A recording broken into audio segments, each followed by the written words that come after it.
सुप्रभात सबको। चलिए आज और एक और मतलब जानते हैं।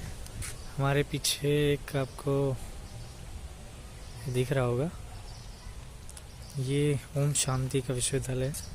इसी का मतलब जानते हैं।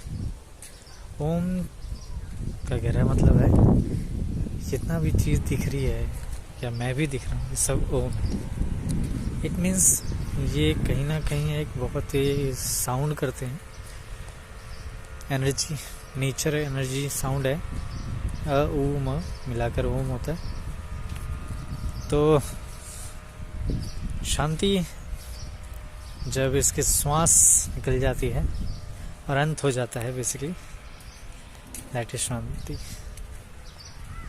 सो जब प्रकृति शांत हो जाती है तो आपको एक अलग ही कंपन ध्वनि कह लो, वो सुनाई देती है और आप एक अलग ही मतलब ब्रह्म ध्यान कह लो, जो भी है, एक अलग ही आनंद कह लो, परमानंद कह लो, उसके भाव में चले जाते हो। सारा जो इलाका है प्रकृति यानी ओम साउंड क्रिएट कर रहा है और पीछे हमारे ओम शांति का